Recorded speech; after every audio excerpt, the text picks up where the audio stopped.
And a big thank you to our sponsor, Niagara, providing healthy and high-quality hydration for those of you.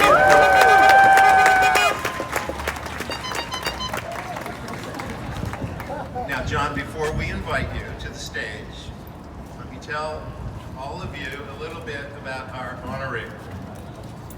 John was drawn to filmmaking at an early age, and as a teenager began making 8mm underground movies, influenced by famous directors like Jean-Luc Godard, Walt Disney, Andy Warhol, Russ Meyer, and Ingmar Bergman.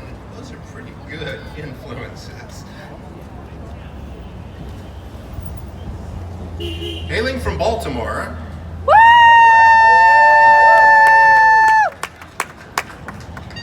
that's Baltimore, Maryland. John has stayed incredibly connected to his hometown. In fact, all his 16 movies are set in what our honoree calls the hairdo capital of the world.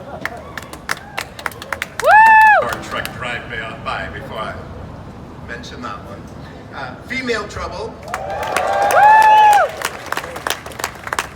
Polyester. Hairspray. Crybaby. Serial Mom. And A Dirty Shame, among others. Walk of Famer. You're just going to stand for a while. Yeah, that's all right. It's easy. Our newest Walk of Famer, John Waters.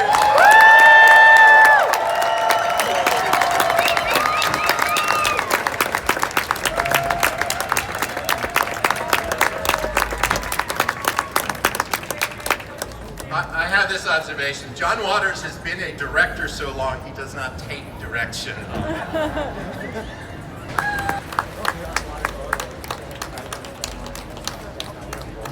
Why are you behind a tree? All right. Before we hear from you, John, we have 3 friends of yours who would like to say a few words. And out of respect for certain labor disruptions going on, I can't recite all that I would like to recite about the 3 very accomplished speakers. So I'll just say our first speaker is a frequent collaborator and lifelong friend of John, who has appeared in all of John's feature films. Please help me welcome to the stage Mink Stole. Hello. I was a clueless 19-year-old when I met John, and he was an as yet unmustached 20. I was drawn to him immediately because he was so smart, so funny, so confident, and so totally unlike anyone that I had ever met. What I didn't realize that he was totally unlike anyone that anybody had ever met, or how lucky that meeting would be for me. A few months later, as John and I were walking around Baltimore putting up handmade half a century, he has been my friend. John, I love you to pieces, and I am so happy for you. Congratulations on that. Our next speaker is known for his portraits of the most famous and infamous faces from the worlds of entertainment, art, sports, and music. Please help me welcome to the stage Greg Gorman. Here today to see so many fans of John's out here to greet a man that is so well deserving, more so than almost anyone else I've ever known. I met John over 40 years ago, but I met John through Divine. I was working with Divine on a project with Tab Hunter, and in the midst of this, Divvy said to me, he says, "You want to meet John Waters?" And I said, "Well, hell yes, who doesn't want to meet John Waters?" And we met. Please don't miss his show at the Academy Museum of Motion Picture Arts and Sciences. It's outstanding. Thank you very much. I love you, John. Thank you, Greg. Our final speaker today, well, actually, John Waters is our final speaker, but our other final speaker, the penultimate speaker today, his beloved talk show host and actress, the one, the only Ricki Lake. Wow. Who would have thought, John? Well, I thought the best way to celebrate this incredible day and honor is to read a letter I wrote to John after I finished a little movie called Hairspray and I was 18 years old.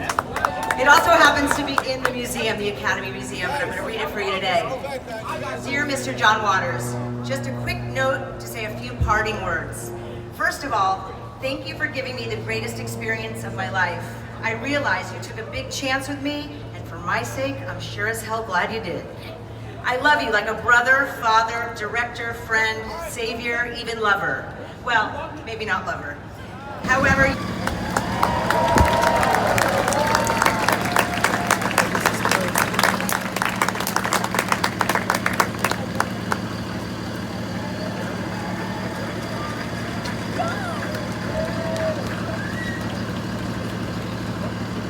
Baltimore to Los Angeles and around the world, on behalf of the Hollywood Chamber of Commerce, I now declare today John Waters Day in Hollywood!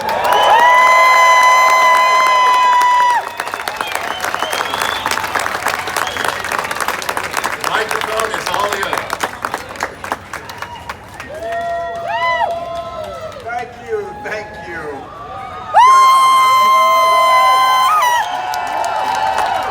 Here I am, closer to the gutter than ever. The Hollywood Walk of Fame, the first place I ever came to in Los Angeles after driving across the country with David Lochary. I got out of my vehicle in 1970 at Hollywood and Vine and darted across the street and got a jaywalking ticket. The first one, and I never looked back. This star is at the perfect location. Larry Edmunds Bookshop, I've been coming here for half a century. And it's still my favorite spot on Hollywood Boulevard.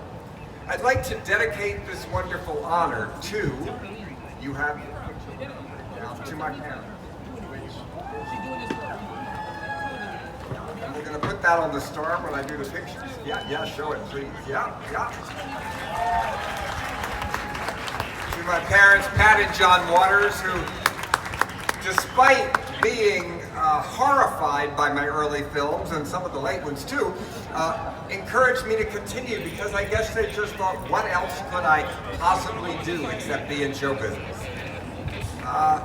And many of my family is here today, and I imagine they are as astonished as I am about this tribute, in a way. My oldest friends, too, many of whom have worked with me, but also were with me in my private life, in the good times and the bad, not just show business. Bob Shea at New Line, Sarah Risher, too, thank you for greenlighting me all these times. Warner Brothers, too, for distributing my films now, and the other studios that greenlit me. Same to Tom Hansen, my original showbiz attorney, who taught me the ropes, and now Jason Hendler also has taken over that duty. I salute Outfest, too, for sponsoring this event. And thinking I was gay enough to receive, and next year, maybe Divine. All right? The Hollywood Walk of Fame, you're the best, and I hope the most desperate showbiz rejects walk over me here and feel some sort of respect and strength. The drains on this magic boulevard will never wash away the gutter of my gratitude, the flotsam of my film career, or the waste of Waters' appreciation. Thank you, Academy, for this amazing show you've been giving me. Thank you, Hollywood. This time, I've finally gone beyond the Valley of the Dawn. Thank you.